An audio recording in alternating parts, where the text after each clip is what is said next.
ಹಳ್ಳಿಯ ಸೊಗಡನ್ನು ಎಲ್ಲರಿಗೂ ತೋರಿಸುವಂಥ ಒಂದು ಬೆಸ್ಟ್ ಮೂವಿ ಅಂದರೆ ಅದು ಲ್ಯಾಂಡ್ಲಾರ್ಡ್ ಮೂವಿ. ಡೆಫಿನೆಟ್ ಆಗಿ ಈ ಒಂದು ಮೂವಿ ಭಾಳಷ್ಟು ರೀಚನ್ನು ಕಾಣ್ತೈತಿ. ಕಾರಣ ಮೂವಿ ಮಾತ್ರ ಅಷ್ಟು ಚಲೋ ಇತ್ತು.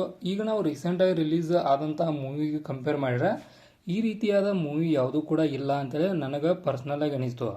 ಅಂದ್ರೆ ಹೇಳೋದಾದ್ರೆ ಇದು ಒಂದು ಲ್ಯಾಂಡ್ಲಾರ್ಡ್ ಮೂವಿ ಎದಕ್ಕೆ ರಿಲೇಟೆಡ್ ಐತಂದ್ರೆ ಒಂದು 19th ಸೆಂಚುರಿ ಒಳಗೆ ಯಾವ ರೀತಿಯಾಗಿ ಜನರ ಶೋಷಣೆಗೆ ಒಳಗಾಗ್ತಿರು, ಆನಂತರ ಯಾವ ರೀತಿಯಾಗಿ ದನಿಗಳು ದರ್ಪದಿಂದ ಮೆರೀತಿದ್ರು, ಆನಂತರ ಅಸಹಾಯಕರಾಗಿಯೇ ಉಳಿಯುತ್ತಿದ್ದರು.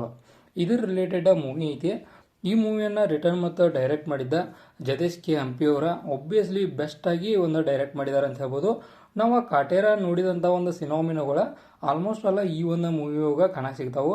ಅಂದ್ರೆ ಅದನ್ನು ಕೂಡ ಇವರೇ ಡೈರೆಕ್ಟ್ ಮಾಡಿದ್ರು. ಆ ಕಾರಣಕ್ಕೆ ಸೇಮ್ ಡೈರೆಕ್ಷನ್ ಒಳಗೆ ಬಂದ ಕಾರಣ ಒಂದು ಸ್ವಲ್ಪ ಮಟ್ಟಿಗೆ ಕಾಟೇರ ನೋಡಿದ ಫೀಲ್ ಕೂಡ ನಿಮಗೆ ಬರ್ತೈತಿ. ಅಂದ್ರೆ ಈ ಒಂದು ಮೂವಿ ಒಳಗೆ ದುನಿಯಾ ವಿಜಯ್ ಅವರ ಆ್ಯಸ್ ಅ ದರ್ಶನ್ ಅವ್ರು ಯಾವ ರೀತಿಯಾಗಿ ರೋಲನ್ನು ಫಾಲೋ ಮಾಡಿದ್ರಲ್ಲ ಸೇಮ್ ಅದನ್ನು ಇತರವು ಫಾಲೋ ಮಾಡ್ತಾರೋ. ಅಂದ್ರೆ ಅದೇ ರೀತಿಯ ವೈಬ್ಗಳ ಕಾಣಕ್ಕೆ ಸಿಗ್ತಾವೆ. ಟೋಟಲ್ ಆಗಿ ಒಂದು ಲ್ಯಾಂಡ್ಲಾರ್ಡ್ ಮೂವಿ ನೋಡ್ಕೊಂಡು ಬಂದ್ಬೇಕು ಅರ್ಥ ಆಯ್ತು. ಮೂವಿ ತೆಗೆದ್ರೆ ಈ ರೀತಿಯಾಗಿ ತೆಗಿಬೇಕು, ಇಲ್ಲಾಂದ್ರೆ ಸುಮ್ಮನೆ ರೊಕ್ಕ ವೇಸ್ಟ್ ಮಾಡಬಾರ್ದು ಅನ್ನೋ ಫೀಲ್ ಕೂಡ ನಿಮಗೆ ಬರ್ತೈತಿ. ಆನಂತರ ಈ ಒಂದು ಮೂವಿಯ ಮೇನ್ ಮೋಟೋ ಏನೈತಲ್ಲ ಅದನ್ನು ಡೆಫಿನೆಟಾಗಿ ಒಂದು ಚಲೋ ಮಟ್ಟಿಗೆ ಓದಾರ ಅಂತೇಳಿ ನನಗೆ ಪರ್ಸ್ನಲಾಗಿ ಅನಿಸ್ತು. ಅಂದ್ರೆ ಓವರಾಲ್ ಆಗಿ ಮೂವಿ ನೋಡ್ಕಸ ಈ ಒಂದು ಮೂವಿಗೆ ನನ್ನ ಕಡೆಯಿಂದ 5 ಸ್ಟಾರಿಗೆ 4.5 ಸ್ಟಾರ್ನ ಕೊಡ್ತಾನೋ. ಕಾರಣ ಬೆಸ್ಟ್ ಇತ್ತು. ಆನಂತರ ಈ ಒಂದು ಮೂವಿ ಒಳಗೆ ದುನಿಯಾ ವಿಜಯ್ ಅವರಿಗೆ ಸಪೋರ್ಟಿಂಗ್ ಕ್ಯಾರೆಕ್ಟರ್ ಆಯ್ಕಸ ರಚಿತಾ ರಾಮ್ ಅವರಾಗಲಿ ಉಮಾಶ್ರೀ ಅವರಾಗಲಿ ಎಲ್ಲರೂ ಕೂಡ ಇರ್ತಾರೋ. ಅದು ಕೂಡ ಒಂಥರ ಪ್ಲಸ್ ಪಾಯಿಂಟ್ ಅಂತ ಹೇಳ್ಬೋದು. ಇದನ್ನೆಲ್ಲ ಹೊರತುಪಡಿಸಿ ಇನ್ನೊಂದು ಮೂವಿಗೆ ಪ್ಲಸ್ ಪಾಯಿಂಟ್ ಅಂದ್ರೆ ಅದು ರಾಜ್ಬೀರ್ ಶೆಟ್ಟಿ ಅವರನ್ನು ಮೂವಿ ಒಳಗೆ ವಿಲನ್ ಆಗಿ ರಿಪ್ರೆಸೆಂಟೇಷನ್ ಮಾಡಿದ್ದ. ಇದು ಮಾತ್ರ ಮೂವಿಗೆ ಬಹಳಷ್ಟು ರೀತಿ ಹೈಪನ್ನು ಕ್ರಿಯೇಟ್ ಮಾಡಿಕೊಡ್ತು ನನ್ನ ಪ್ರಕಾರ.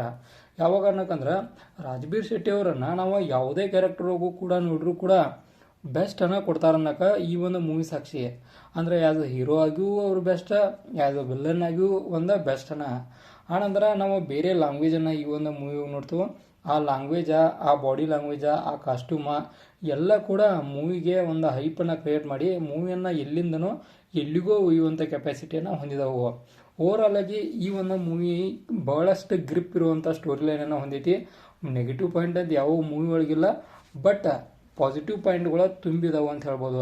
ಆನಂತರ ಒಂದು ಬ್ಯಾಕ್ಗ್ರೌಂಡ್ ಸೆಟಪ್ ಆಗಲಿ, ಆನಂತರ ಕಾಸ್ಟ್ಯೂಮ್ ಡಿಸೈನಿಂಗ್ ಆಗಲಿ ಎಲ್ಲ ಕೂಡ ಒಂದು ಆರ್ಟಿಫಿಷಿಯಲ್ ಏನೂ ಅನ್ನಿಸ್ಲಿಲ್ಲ, ಎಲ್ಲ ನ್ಯಾಚುರಲ್ ಅನ್ನಿಸ್ತು. ಇದು ಮಾತ್ರ ಮೂವಿಗೆ 101% ಹೇಳ್ತಾನೋ. ಇದು most important positive point. But overall ಆಗಿ ಮೂವಿ ನೋಡಿ ನನಗೆ ಏನು ಅನ್ನಿಸ್ತಂದ್ರೆ ಮೂವಿ ತೆಗೆದ್ರೆ ಹಿಂಗೆ ತೆಗಿಬೇಕು, ಇಲ್ಲಂದ್ರೆ ತೆಗಿಬಾರ್ದು. ಈ ಫೀಲ್ ಮಾತ್ರ ನನಗೆ ಬಂತು. ನೀವು ಆಲ್ರೆಡಿ ಯಾರ ಮೂವಿ ನೋಡಿದ್ರೆ ನಿಮಗೆ ಏನು ಅನಿಸ್ತು ಅಂತೇಳಿ ನನಗೆ ತಿಳಿಸ್ರಿ. ಇದಾಗಿತ್ತು ಲ್ಯಾಂಡ್ಲಾರ್ಡ್ ಮೂವಿದೊಂದು ಮೂವಿ ರಿವ್ಯೂ. ಇದೇ ಥರ ನಿಮ್ಗೆ ಇನ್ಫಾರ್ಮೇಟಿವ್ ವಿಡಿಯೋಗಳು ಬೇಕಾದ್ರೆ ಚಾನಲ್ ಸಬ್ಸ್ಕ್ರೈಬ್ ಮಾಡ್ಕೊರಿ. ವಿಡಿಯೋ ಇನ್ಫಾರ್ಮೇಟಿವ್ ನಿಮ್ಗೆ ಗೊತ್ತೈತಿಲ್ಲ, ಚಾನಲ್ ಸಬ್ಸ್ಕ್ರೈಬ್ ಮಾಡ್ಕೊಂಡು ಲೈಕ್ ಕೊಟ್ಟು ಹೋಗ್ರಿ. ಮತ್ತು